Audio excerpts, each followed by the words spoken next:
Hey, this is Liz Bentley, and today I want to talk about decision making. And what I see in coaching is that people approach decision making from two different mindsets. The first mindset is logic and fact based, and the second mindset is gut and instinct based.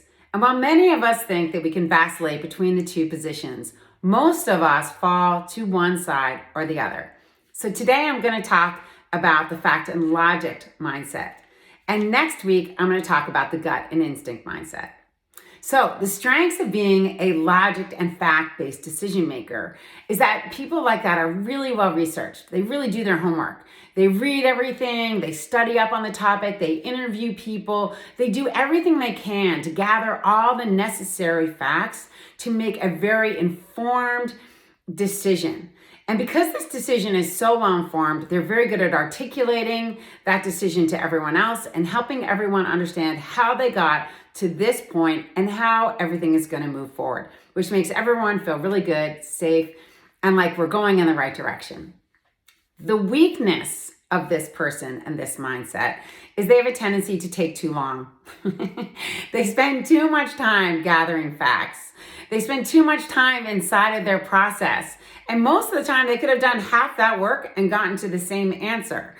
The other thing is that sometimes their facts are subjective and you could kind of go either direction on it. That can also slow down the process because they're trying to interpret these facts and figure out what direction it sends them.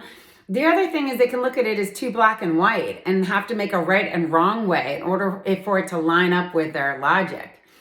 The other struggle I see that they have is that they also can't redecide. If something's going wrong, they made a decision and now it's not working and they need to redecide and go another direction or modify it.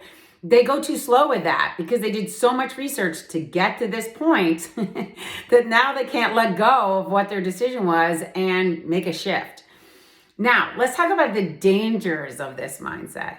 The danger I see in this is that logic and fact-based people have a tendency to believe that their decision-making has removed emotion.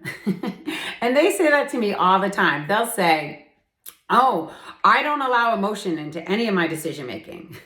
Well, here's a news flash.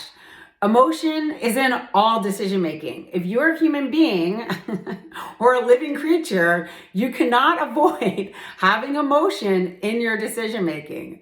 So if you're trying to shut down your emotion and pretend like it's not there, then you're not actually including it, which is dangerous. Because what you actually need to do is identify your emotion in the decision-making process to see how it's impacting everything, because it is impacting everything. The other thing I see about this mindset is that fact and logic people don't trust instinct and gut people. Because they look at the instinct and gut people and think, how could you possibly have made that decision? You didn't do any research. You didn't gather any facts. You didn't read anything. And instead of looking at those people and seeing that the decision was actually good, the logic and fact people have a tendency not to look at the result and see if the decision was just good. Instead, they look at the process and they decided it didn't work. They don't trust that person because of their process. So here are the tips. If you're a fact and logic person, listen, there's a lot of things that are great about the way you show up to making your decisions. Just remember, speed it up. Really think about what's the research you need to just make this decision, because making quick decisions is really, really important. Recognize that you've got to be able to adjust and move when it's not working out. And don't judge everyone else's process. Allow them to, as long as they're making good decisions, don't worry about it. Stay in your lane, let other people stay in their lanes. And last but not least, remember, emotion is a part of everything. So with all that said, thanks for listening and we'll see you next Tuesday.